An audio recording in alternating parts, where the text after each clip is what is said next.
the LLMs trust what other people say about us more than what we say about ourselves. If I were to just kind of blindly give advice, I would say make sure you have a review strategy in place. It's interesting because SEO kind of optimizes for your site. AI is kind of forcing companies to think in more of a, venture to guess, a PR approach. Exactly. And that's also a very good way to frame it, because in an AI visibility tool, you're really assessing your brand.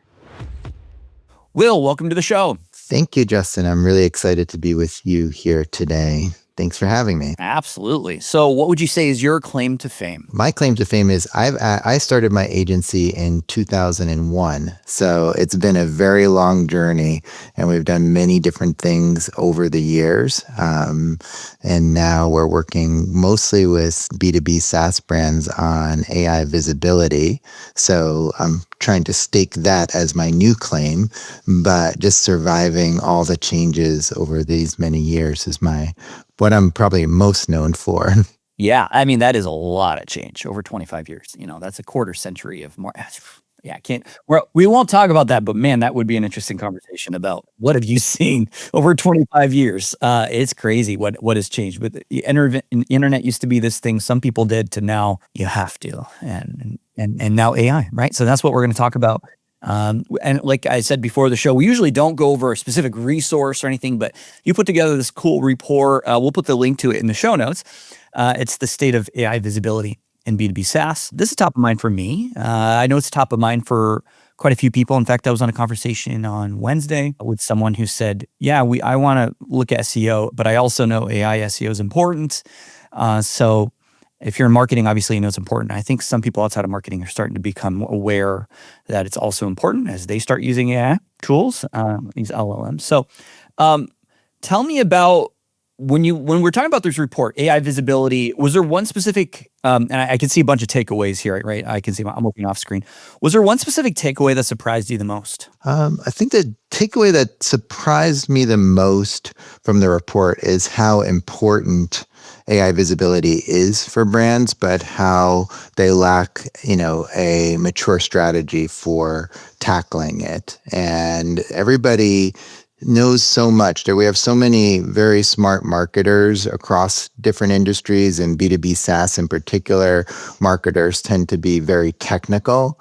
And so they know all of the what's to do, but they don't know necessarily how to prioritize and put that into a complete plan, because it just all seems so overwhelming. There are a lot of questions around it. Not a week goes by that I don't see posts in my LinkedIn feed about this cool trick, this one weird trick kind of stuff to get featured in AI. And why do you think it is that so few people, even the smart people you mentioned, us marketers, we're on this stuff constantly. We're reading about it. Why do you think there's so much unknown yet? I think there's, two reasons for it. One is because it's so new, and actually three reasons. The second is because there's so much noise around it. As you shared, Justin, just always another post, and all those posts always make us feel more anxious because it's yet one more thing that either we need to start doing or we worry oh, I should have been doing that. How come I didn't know that when we read that post on LinkedIn? So those reasons in particular really inhibit our progress as marketers. With CommonMind, your agency, you're doing AI visibility. Do you guys release other context and content around actually how to show up in search, or is that something somebody can get only in conversations like this? Well, yeah. So we have a few things. So in our learning center, you can find the report that we did, and that's the one that you were referring, the state of AI visibility for B2B SaaS. It's ungated, so you can just check it out there. We surveyed over 160 brands. The largest cohort was from B2B SaaS, so 59 brands in this particular report tries to hone in on their specific strategies, tactics, what's working, what's not working.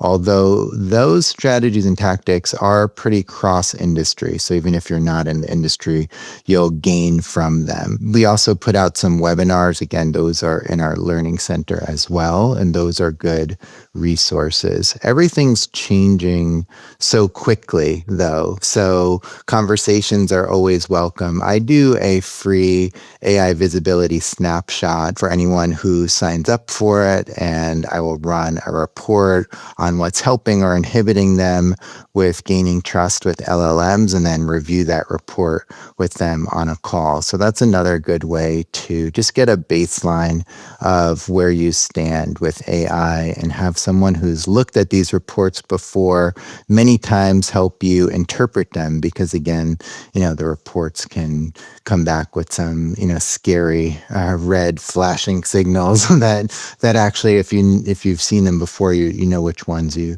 need to prioritize and which ones to ignore. Yeah, and the reason I asked that was, going back to that point of like seeing the random stuff come through the feed and what's real, what's not real, what's outdated, what's actually relevant. It's good to have a source of truth for somebody that's constantly on this. So I think it's a neat resource for people to be in tune with.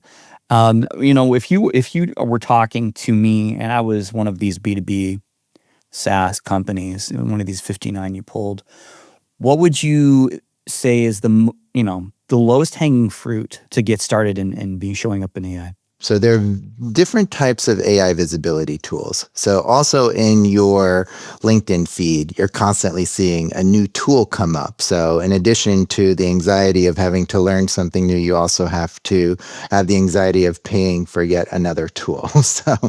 But there's so many of them out there.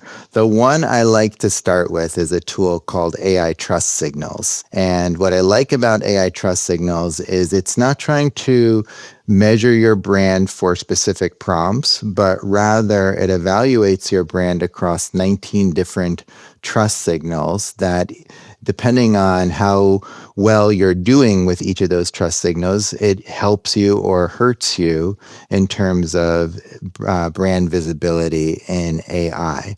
So I like that because instead of over optimizing for specific prompts, what you're doing is you're getting the foundation built, and you can kind of see, okay, well, for this particular brand, we're already strong in the customer trust signal, but we're weak in our content coverage signal.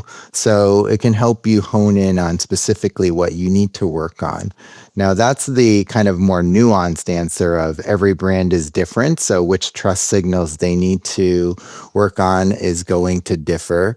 The more direct answer to the question, especially in B2B SaaS, is reviews, because the LLMs, and makes sense. I mean, they're just trying to replicate how a human would feel about a brand as well. The LLMs trust what other people say about us more than what we say about ourselves. So if I were to just kind of blindly give advice, I would say make sure you have a review strategy in place or collecting customer testimonials. I see that here. The G2s and Capterras of the world, make sure you have an account and you're driving your customers there. It always surprises me and then it doesn't at the same time, like what AIs can read.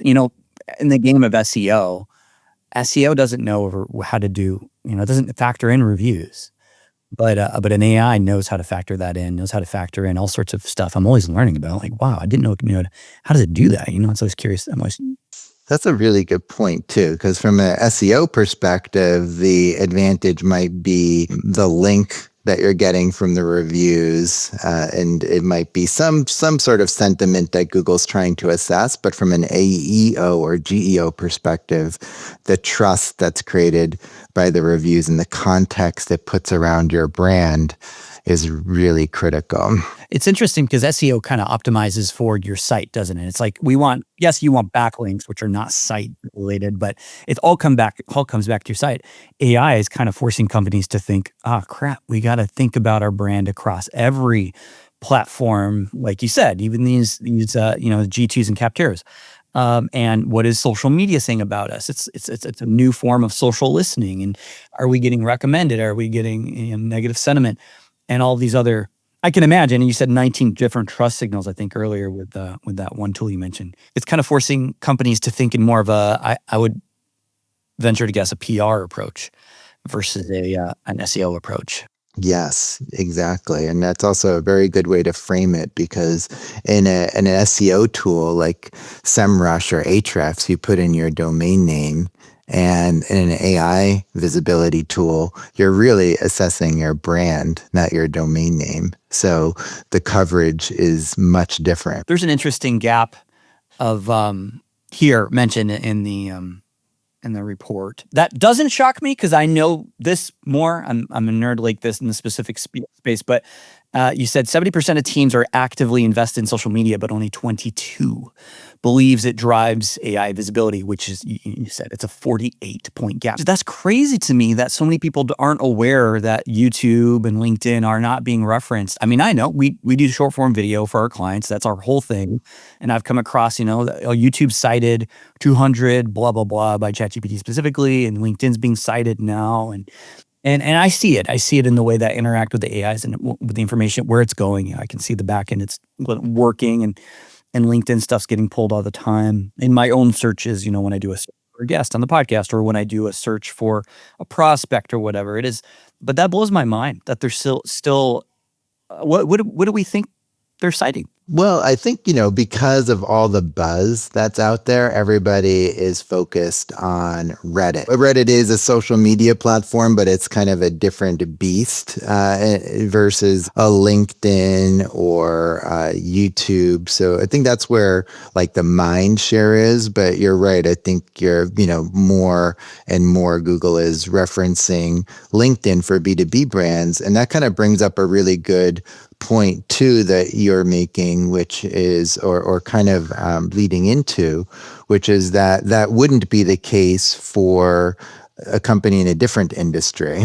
So, if you're in the home services industry, then you have to find out, what platforms people are hanging out on in the home services industry and which of those the LLMs like to cite a lot. It's so interesting, this stuff to think about. Somebody asked me recently, can YouTube Shorts help with AI indexing? And I wasn't sure at the time. And I since found out, yeah, they can. Anything on YouTube can and will. These AIs know how to watch a video. And I'm not maybe in the same sense you and I watch a video. There's no computer going and pressing play on the play button and watching all the way through, but it's consuming it in a different way. So whether it's a transcript from the actual video or it is the, description or both, your content is getting consumed. Now on LinkedIn, maybe not the video. It depends on the platform. But if you put a post with the video, because I saw somebody dissing putting video on LinkedIn because it wasn't a good AI search tool. I was like, time out, right? Hold on. It is, maybe that's true. Maybe it'll change. These AIs change all the time. Maybe it'll can eventually transcribe the video and know what's in the video itself, what's being said. But think about this. If you write a post to go with your video, which is best practice, that shouldn't be a problem. It's still worth doing, right?